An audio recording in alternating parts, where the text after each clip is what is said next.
So hi everyone, welcome back. In this video, we will discuss the problem Toeplitz matrix. A Toeplitz matrix, which is also known as a diagonal constant matrix, is a matrix in which each descending diagonal from left to right is constant. That is, all the elements in a diagonal are the same. So you will be given a rectangular matrix mat and your task is to check whether it is a Toeplitz matrix or not. And if it is so, then return 1, otherwise simply return 0. So before watching the solution, I would highly recommend you guys to pause the video and try the problem by yourself. And as a hint, what you can do, just simply divide this entire matrix into two halves, the bottom left diagonal and the top right diagonal. So let's see how we can solve this problem. So here we have our diagonal constant matrix as all the diagonals are having the same value. For example, this 8. Then this diagonal, all the cells are having value 4. Then for this diagonal, all the cells are having value 3 and so on. So the idea here is to divide the entire matrix into two halves, the left bottom diagonal and the top right diagonal. So these gonna be the starting cell of left bottom diagonal. So these are the starting cell and I will simply check in the single iteration. I will simply check all the elements of this diagonal. Then this 5 can be the part of either left or right. Both would work fine. So let's say for the top right diagonal. So this is the starting cell of the diagonal. Then 9, 6, 2, and 1. So I consider these cells as the starting cell of the diagonal. And in the single iteration, I would check all the cells of this diagonal. So how to make a jump to the next diagonal cell? So let's say the current cell is I comma j.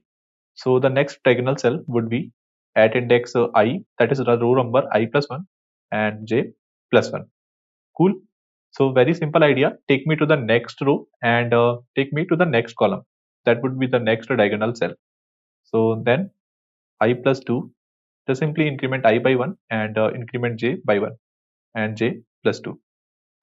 Right. And in this way, we can check for all the cells of the diagonal. And if at any cell we got some different value, then just simply return false. That is, entire matrix cannot be a diagonal constant matrix. And use this value as a reference and check all the other cell values whether it is equal to this or not. And if any cell avoid the condition, then just simply return false. So I guess this is enough for the explanation. And again, try to implement it by your own before watching the implementation. So this is the function given to you with the 2D vector or matrix. So first I'm taking the number of rows, then number of columns, and yeah. So this is for the left bottom diagonal. Cool. So I'm starting from cell 0 and it goes till m, where m is the number of columns, these one. So what is the value of this cell? So it is 0 comma 0, then 0 comma 1, then 0 comma 2, and 0 comma 3, and so on. So first I am checking for top right diagonal. So starting from the first column to the last column, and the row number is 0. So here I am calling this function, and this function will return me true or false if the diagonal is if all the cells of the current diagonal, which is starting from cell 0 comma I, are having the same value, and otherwise false. So if it is returning false, if any of the diagonal is violating the condition, then the entire matrix cannot be a diagonal constant. So that's why I am negating this value, that is not of true is false, not of false is true. So if it is returning me false, then I am changing it to true and returning false. So yeah, then after this, I am checking for the left bottom diagonal.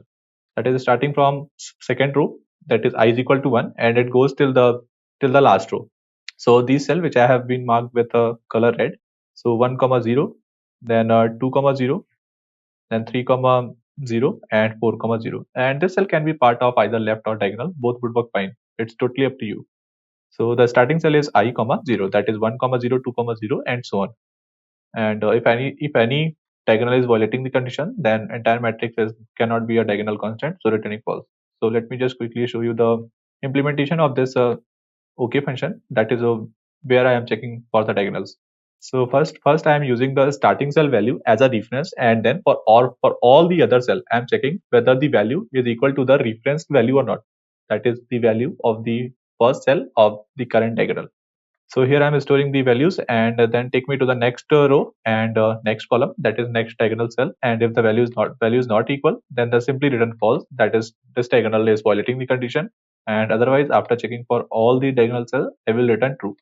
And the time complexity for this solution is n square, where n is the number of rows, and sorry, not n square but n into m, and n and m are the dimension of this matrix. N is the number of rows, and m are the number of columns. Cool. And we are not using any extra space such as array, string or something, so that's why auxiliary space complexity is constant.